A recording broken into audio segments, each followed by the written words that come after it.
ሰላም ጤና ይስጥልን ውድ አድማጭ ተመልካቾቻችን ከሀገር ውስጥና ከውጭ የተሰሙ አጫጭር መረጃዎችን ወደ እናንተ ማድረሳችንን እንጀምራለን። የተከታተላችሁን አብራችሁን ቆዩም።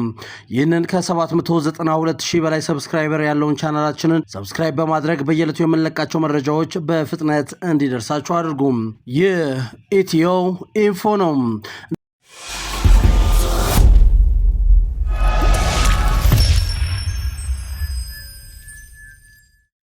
እንደተለመደው ከሀገር ውስጥ በተገኙ አጫጭር መረጃዎች እንጀምራለን። እየተከታተላችሁን አብራችሁ እንድትቆዩ በድጋሚ ግብዣችን ነው።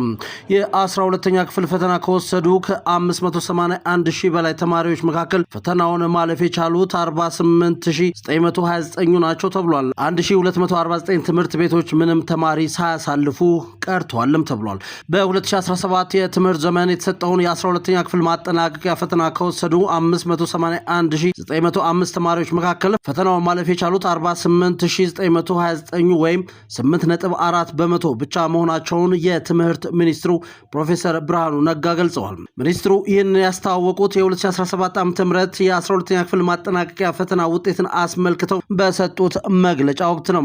በዚህም ፈተናውን ከወሰዱ ተማሪዎች መካከል 8.4 በመቶ ወይም 48,929 ተማሪዎች 50 በመቶና ከዚያ በላይ ውጤት ማስመዝገባቸውን የገለጹት ሚኒስትሩ ከእነዚህ ውስጥም 30,451 የሚሆኑት ወንድ ተማሪዎች ሲሆኑ 18,478ቱ ደግሞ ሴቶች ናቸው ብለዋል። ባለፈው ዓመት አማካኝ ውጤት 29.7 እንደነበረ አስታውሰው ዘንድሮ 31.67 በመቶ ሆኖ ተመዝግቧል ሲሉም ጠቁመዋል። ከፍተኛ ተማሪዎችን ያሳለፉ ክልሎችም አዲስ አበባ፣ ሐረሪና አማራ ክልል ናቸው ብለዋል። የ2017 ዓ.ም ከፍተኛ ውጤት በተፈጥሮ ሳይንስ የተመዘገበ መሆኑን ጠቅሰው ከ6,591 በማምጣት ዶዶላ ኢፋ ቦሩ ትምህርት ቤት የሚማር ወንድ ተማሪ ውጤቱን ማስመዝገቡን አመላክቷል። ከሴት ከፍተኛ ውጤት በተመሳሳይ በተፈጥሮ ሳይንስ የተመዘገበ ሲሆን 579 ከ600 በማምጣት ብስራተ ገብርኤል ትምህርት ቤት ተማሪ የሆነችው ሴት ውጤቱን ማስመዝገቧን ጠቁመዋል። በማህበራዊ ሳይንስ ወንድ 562 ከ600 ከአምቦ ቦርዲንግ ስኩል በማምጣት እንዲሁም ሴት 548 ከ600 ከሴንት ጆሴፍ ትምህርት ቤት መሆናቸውን ሚኒስትሩ ተናግረዋል። ባለፈው ዓመት ከ500 በላይ ያመጡ ተማሪዎች ቁጥር 1221 እንደነበር ያስታወቁት ሚኒስትሩ ዘንድሮ 742 ሴትና 1642 ወንድ በአጠቃላይ 2384 ተማሪዎች ብቻ 500 እና ከዛ በላይ ውጤት አስመዝግበዋል ብለዋል። በክልል ደረጃ ሲታይ ደግሞ 888 ተማሪዎች ከአዲስ አበባ፣ 794 ከኦሮሚያ፣ 385 ተማሪዎች ደግሞ ከአማራ ክልል ከ500 በላይ ማስመዝገባቸውን ተናግረዋል። በተጨማሪም ዘንድሮ 1249 ትምህርት ቤቶች ምንም ተማሪ ሳያሰልፉ ቀርተዋል ያሉ ሲሆን ከአምናው ጋር ሲነጻጸር 114 ትምህርት ቤቶች ተማሪዎችን በማሳለፍ መሻሻል መታየቱን ጠቁመዋል። መረጃው የአዲስ ስታንዳርድ ነው። በተያዘ በ2017 ዓ.ም የ12ኛ ክፍል ሀገር አቀፍ ፈተና ከሁሉም የኢትዮጵያ ክልሎችና ከተማ አስተዳደሮች መካከል ከአዲስ አበባ ከተማ አስተዳደር ከፍተኛ ውጤት ያስመዘገቡ ተማሪዎች ይፋ ተደርገዋል። የላቀ ውጤት ያስመዘገቡ ተማሪዎች ሃይማኖት ዮሐንስ ውብሸት ከብስራተ ገብርኤል ትምህርት ቤት በተፈጥሮ ሳይንስ 579 ውጤት አስመዝግባለች ተብሏል። ሲምቦ ደረጀ አያና ከቅዱስ ዮሐንስ ባፕቲስት ደላሳል ካቶሊክ ትምህርት ቤት በማህበራዊ ሳይንስ 548 ማስመዝገቧ ታውቋል። የህዳሴ መሰረተ ድንጋይ በተቀመጠበት ቀን የተወለደው አላዛር ስለ ግድቡ ምን አለ የሚለውን እንመልከት። አላዛር አብዮም ይባላል። 14 ዓመቱ ነው። የተወለደው የታላቁ የኢትዮጵያ ህዳሴ ግድብ የመሰረት ድንጋይ በተቀመጠበት ዕለት መጋቢት 24 ቀን 2023 ዓ.ም ላይ ነው። ኢትዮጵያ ችላለች በሚል መሪ ሐሳብ በአዲስ አበባ ተካሄደው ሰላማዊ ሰልፍ ላይ የተገኘው አላዛር ምን አለ የሚለውን እንመልከት። ከግድቡ ጥንስስ ጀምሮ ይህችን ዓለም የተቀላቀለው አዳጊው ዛሬ ላይ ግድቡ ተጠናቆ ድሉ ሲበሰር ነፍስ ባወቀ አንደበቱ የሀገሩን ባንዲራ ይዞ በደስታ ዘምሯል። የአባይ ወንዝ ማዕድንና አፍራችንን ይዞ ወደ ጎረቤት ሀገራት ይጓዝ እንደነበር ከታሪክ አውቅ ያለው የሚለው አላዛር ይህ ታሪክ በኢትዮጵያውያን እናትና አባቶች የድል አድራጊነት በመለወጡ ደስታውን ልካፈል መስቀል አደባባይ ተገኝቻለሁ ሲልም ተናግሯል። ልደቴን ሳከብርም ሆነ ሌላ ጊዜ የማስበው ስለ ህዳሴው ነበር። ህዳሴው ተጠናቆ በአይኔ በማየቴም ደስተኛ ነኝ ብሏል። ወላጆቼ በህዳሴው የመሰረት ድንጋይ በተቀመጠበት ቀን እንደተወለድኩ ሲናገሩ በኩራት ነው ያለው አላዛር አሁን ደግሞ ግድቡ በመጠናቀቁ ልደቴን በአመት 2 ጊዜ የማከብርበትን እድል አግኝቻለሁ ሲልም ገልጿል። ህዳሴው ግድብ መጠናቀቁ ለእኔ ብቻ ሳይሆን ሳይሆን ለመላው ኢትዮጵያውያን ደስታን የፈጠረ በላብ በደምና በውሃ ጠብታ የተገነባ ብሔራዊ ሀብታችን ነው ሲልም አልዓዛር ተናግሯል። ጠቅላይ ሚኒስትር አብይ አህመድ ዘርፈ ብዙ አስተዋጽኦ እንደሚያደርግ የሚታመነውን ግድብ ከፍጻሜው እንዲደርስ ላደረጉት ጥረትም አመሰግናቸዋለሁ ሲል አልዓዛር አብዮም ተናግሯል። መረጃውም የኤቢሲ ነው። አድማጭ ተመልካቾቻችን ከኢትዮ ኢንፎ እናንተ የረሱ የሚገኙ ዕለታዊ መረጃዎቻችን አሁንም ወደ እናንተ መድረሳቸውን እንደቀጠሉ ነው። ከሀገር ውስጥ የተገኙ አጫጭር መረጃዎችን ነው ወደ እናንተ እያደረስን የምንገኘው። የተከታተላችሁን አብራችሁን ቆዩ። በዩናይትድ አረብ ኤሚሬትስ ኢትዮጵያዊቷና ፍቅረኛዋ 3 ወር ከታሰሩ በኋላ ከአገር እንዲባረሩ ተወስኖባቸዋል ተብሏል።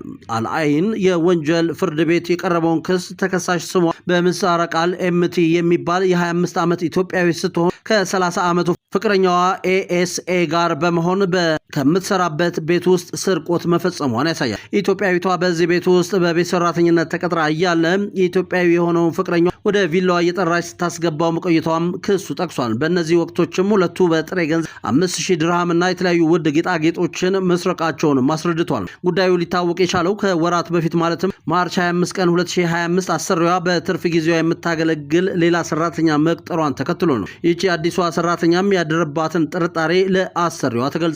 ከዚህ በመነሳት አሰሪዋ በቤቱ ውስጥ የተገጠመውን የደህንነት መቆጣጠሪያ ካሜራ ስትፈትሽ አንድ እንግዳ ሰው ወደ ቤቷ ውስጥ ቢያንስ 4 ጊዜ መግባቱን ትደርስበታለች። በመሆኑም ለፖሊስ ጉዳዩን ካሳወቀች በኋላ ፖሊስ በበኩሉ በመንገዱ ላይ ያሉ የደህንነት ካሜራዎችን በመመልከት የቀረበውን ጥርጣሬ እውነት እንደሆነ ይረዳል። አንደኛው ካሜራ ላይም ኢትዮጵያዊ ፍቅረኛዋ ከቤት ወጥቶ ሲሄድ የያዘውን ጌጣጌጥ ማስቀመጫ ወርቆ ሲያነሳው ሊታይም ችሏል። ወዲያው ፖሊስ ኢትዮጵያዊቷን የቤት ሰራተኛ በቁጥጥር ስር አውሎ ቃሏን ይቀበላል። እሷም ፍቅረኛዋን ከአሰሪው በፊት የምታውቁ መሆኑን ገልጾ ስርቀቱን የፈጸመችው እሱ ባደረገባት ጫና መሆኑን አስረድታለች። ገንዘቡንና ጌጣጌጦቹን የሰረቁትም በቶሎ ወደ ኢትዮጵያ ተመልሰው ሰርጋቸውን ለማድረግ በማሰብ መሆኑንም ገልጻለች። ይህቺ ሰራተኛ በዚህ ሳትወሰን ቀደም ሲል ከአሰሪዋ ልጅ ላይ የወርቅ ሀብል፣ የጆሮ ጌጥና ብራስሌት መስረቋንም ለፖሊስ የገለጸች ሲሆን ፖሊስ ባደረገው ክትትል ፍቅረኛዋ በቁጥጥር ስር ሊውል ችሏል። የአልአይን የወንጀል ፍርድ ቤት በትላንትናው ዕለት በዋለው ችሎት በሁለቱ ተከሳሾች ላይ የ3 ወራት እስር የፈረደባቸው ሲሆን ቅጣታቸውን እንደጨረሱም ወደ ኢትዮጵያ እንዲባረሩ የሚል ትዕዛዝ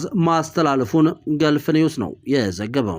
አርብ ዕለት በአዲስ አበባ በጣለው ከባድ ዝናብ ሳቢያ በደረሰ የጎርፍ አደጋ 4 ሰዎች ሕይወታቸውን ማጣታቸው መዘገቡ የሚታወስ ነው። በወሰን አካባቢ በደረሰው የጎርፍ አደጋም 2 ልጆችና የአንዲት እናት እንዲሁም የአንድ ሰራተኛ ሕይወት ማለፉ ታውቋል። በጎርፍ አደጋው ከ2 ልጆቿ ጋር ሕይወቷ ያለፈው እናት በዘውዲቱ ሆስፒታል የምትሰራው ነርስ መሆኗም ታውቋል። በዘውዲቱ ሆስፒታል ላለፉት 8 ዓመታት በነርስነት ስታገለግል የነበረችው ነርስ ሊዲያ ታደሰ በዕለተ አርብ በደረሰው ከባድ የጎርፍ አደጋ ከ2 ልጆቿ ጋር ሕይወቷ ማለፉን የዘውዲቱ ሆስፒታል ገልጿል። የሁለቱ ልጆችና የእናታቸው የነርስ ሊዲያ ታደሰ የቀብር ስነስርዓት ቀጨኔ በሚገኘው የመቃብር ስፍራ መፈጸሙም ታውቋል። ለባለቤቷ ለቤተሰቦቿና ለመላው የዘውዲቱ መታሰቢያ ሆስፒታል ሰራተኞች በኢትዮ ኢንፎ ስም መጽናናትን እንመኛለን። አድማጭ ተመልካቾቻችን ከኢትዮ ኢንፎ እናንተ የርሱ የሚገኙ ዕለታዊ መረጃዎቻችን አሁንም እንደቀጠሉ ነው። የተከታተላችሁን አብራችሁን ስላላችሁ እናመሰግናለን። አሁን ደግሞ ከውጭ ወዳገኘናቸው አጫጭር መረጃዎች እንለፍ። መላው አሜሪካን ባስደነገጠው የቻርሊ ኪርክ ግድያ የተጠረጠረው ታይለር ሮቢንሰን ፖሊስ እያከናወነ ካለው ምርመራ ጋር ለመተባበር ፈቃደኛ ለመሆኑንና ስለ ድርጊቱ ምንም አይነት ቃል እንዳልተነፈሰ የዩታ ገዢ ስፔንሰር ኮክስ ገልጸዋል። ይህ ዜና ከግድያው ጀርባ ያለውን ውስብስብ ምስል ይበልጥ አጎልቶታልም ተብሎ የ31 ዓመቱ ታዋቂ የቀኝ ዘመም አክቲቪስት ሮብ ዕለት በጥይት ከተገደለ በኋላ ለ33 ሰዓታት በከፍተኛ ውጥረት ሲፈለግ የነበረው የ22 ዓመቱ ሮቢንሰን ሐሙስ ምሽት ላይ እጁን መስጠቱ ይታወሳል። ነገር ግን ገዢው ኮክስ እንዳሉት ከሆነ የተጠርጣሪው ዝምታ በምርመራው ላይ የራሱን ጥላ ቢያጠላም በዙሪያው የነበሩ ሰዎች በተለይ የቅርብ ጓደኞቹና ቤተሰቦቹ ከምርመራው አካላት ጋር ሙሉ ትብብር እያደረጉ ነው ብሏል። ምርመራው ይበልጥ አስደንጋጭ ያደረገው ሮቢንሰን ጥቃቱን ከፈጸመ በኋላ በዲስኮርድ የተሰኘ ማህበራዊ መድረክ ላይ ስለ ግድያ በፌዝና በቀልድ ሲናገር እንደነበር የወጣው መረጃ። ገዢው ኮክስ ይህንን ሲያረጋግጡ ጓደኞቹ መጀመሪያ ላይ እሱ መሆኑን አላመኑም ነበር፣ ነገሩ ሁሉ እንደ ቀልድ ነበር የተወሰደው፣ እሱ ራሱ ድርጊቱ መፈጸሙን እስኪያምን ድረስ ሲሉም አስረድተዋል። ገዢው ኮክስ ከዚህ ቀደም ተጠርጣሪው በግራ ዘመም ርዕዮተ ዓለም ዓለም ጭንቅላቱን እንድታጠበ መናገራቸው ይታወሳል። በዛሬው ዕለት ለሲኤንኤን በሰጡት ቃል ይህ መረጃ የተገኘው ከተጠርጣሪው ቤተሰቦችና ጓደኞቹ መሆኑንም ነው ያብራሩት። ምርመራው እየሰፋ ሲሄድ የምናገኛቸው ብዙ መረጃዎች ይኖራሉ። በቅርቡ ክስ ሲመሰረት ሁሉም ነገር ይፋ ይሆናልን ብለዋል። ከምርመራው ጋር እየተባበሩ ካሉት ቁልፍ ሰዎች መካከል የሮቢንሰን የክፍል ጓደኛውና አጋሩ የሆነችው ግለሰብ እንደምትገኝበትም ተገልጿል። ሆኖም ይህ ጉዳይ ከምርመራው ጋር ግንኙነት ያለው ስለመሆኑ ገና እንዳልተረጋገጠም ተናግሯል። በአሁን ሰዓት ታይለር ሮቢንሰን በከባድ ግድያ፣ በህገወጥ የጦር መሳሪያ አጠቃቀምና ፍትህን በማደናቀፍ ወንጀሎች ተጠርጥሮ በዩታ ካውንቲ እስር ቤት ያለምንም ዋስ ታስሮ ይገኛል ተብሏል። ገዢው ኮክስ የግድያውን ትክክለኛ መንስኤ ለማወቅ እሱ የሚያውቁትን ሰዎች ሁሉ እያነጋገርን ነው ሲሉ የምርመራውን ጥልቀት አመላክተዋል። መረጃውም የቢቢሲ ነው። የምጥቁ ሰው ሰራሽ አስተውሎት ሚኒስትር የሾመችው ሀገር ከሰሞኑ መነጋገሪያ ሆናለች። አልቤኒያ ሙስናን ለመዋጋት ያስችላል ያለችውን የማይደለል የዲጂታል ባለስልጣን ለመጠቀም ወስናለች። ዲዬላ የተሰኘና ቀደም ሲል በመንግስት ድረገጽ ላይ የነበረው የኤአይ ረዳት ከዚህ በኋላ የመንግስት ግዢዎችን እንደሚመራ የሀገሪቱ ጠቅላይ ሚኒስትር ኢዲ ራማ ተናግረዋል። ጠቅላይ ሚኒስትሩ ዲዬላም በአካል የሚገኝ ሳይሆን በኤአይ የተፈጠረ የመጀመሪያው የሚኒስትሮች ካቢኔ አባል ነው ሲሉም ገልጸዋል። በዚህም አልቤኒያ የመንግስት ጨረታዎችን ከሙስና 100% ነፃ እንዲሆን ለማድረግ አቅዳለች ተብሏል። አልቤኒያ ባለፈው ዓመት ከ180 ሀገራት ውስጥ በዓለም አቀፉ የሙስና አመላካች መረጃ ጠቋሚ ትራንስፓረንሲ ኢንተርናሽናል ኮራፕሽን ፐርሰፕሽን ኢንዴክስ ላይ 80ኛ ደረጃ ላይ ተቀምጣ ነበር።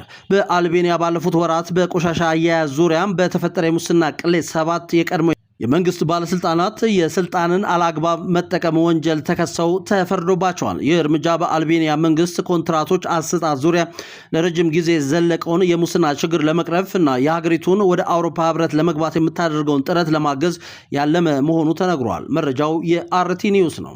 አድማጭ ተመልካቾቻችን ወደ መጨረሻው መረጃችን እንለፍ። የእንስሳት ኢንተርኔትን ይመለከታል። የግላስጎ ዩኒቨርሲቲ ተመራማሪዎች ውሾች ከባለቤቶቻቸው ጋር በቪዲዮ ጥሪ የሚያወሩበትን በቀቀኖችም የራሳቸውን ጓደኞች የሚያገኙበትን የእንስሳት ኢንተርኔት ይዘው ብቅ ብለዋል። የፕሮጀክት እንስሳት መጫወቻና ምግብ ከመፈለግ ባሻገር ከአካባቢያቸው ጋር መገናኘትና የራሳቸውን ማህበራዊ ህይወት መምረጥ እንዲችሉ እድል ይሰጣቸዋልም ተብሏል። በዚህ ቴክኖሎጂ የውሻ ስልክ የሚል ስም የተሰጠው መሳሪያው የተገጠመለትን አንድ ውሻ በቅጽበት ወደ ባለቤቱ ቪዲዮ ጥሪ ማድረግ ያስችላልም ተብሏል። በቀቀኖችም በተመሳሳይ መልኩ ኢንተርኔቱን በመጠቀም ከሌሎች ወፎች ጋር በመስመር ላይ በመገናኘት መጫወትና መነጋገር ችለዋልም ተብሏል። ተመራማሪዎቹ እንደሚሉት ይህ ቴክኖሎጂ እንስሳት ከሰዎችም ሆነ ከሌሎች የእንስሳት ዝርያዎች ጋር እንዲግባቡ ይረዳልም ብሏል። ወደፊት በመካነ አራዊት ውስጥ የሚኖሩ ዝንጀሮችና ሌሎች እንስሳትም ይህን ቴክኖሎጂ በመጠቀም ጓደኝነትን መፍጠር እንደሚችሉ ተስፋ ተጥሎበታል ተብሏል። እንደ ፋይናንሻል ታይምስ ዘገባ የዚህ ፕሮጀክት የመጨረሻ ግብ እንስሳት እንደ ሰው ሁሉ የራሳቸውን ዲጂታል ማህበራዊ መድረክ እንዲኖራቸው መርዳትም ነው ተብሏል። አድማጭ ተመልካቾቻችን ከሀገር ውስጥና ከውጭ የተሰሙ አጫጭር መረጃዎቻችን ይህንን ይመስሉ ነበር። የተከታተላችሁን አብራችሁን ስለነበራችሁ እናመሰግናለን። ይህንን ከ792,000 በላይ ሰብስክራይበር ያለውን ቻናላችንን ሰብስክራይብ በማድረግ የደውል ምልክቷን በመጫን በየዕለቱ የምንለቃቸው መረጃዎች በፍጥነት እንዲደርሳችሁ አድርጉ። መልካም ጊዜ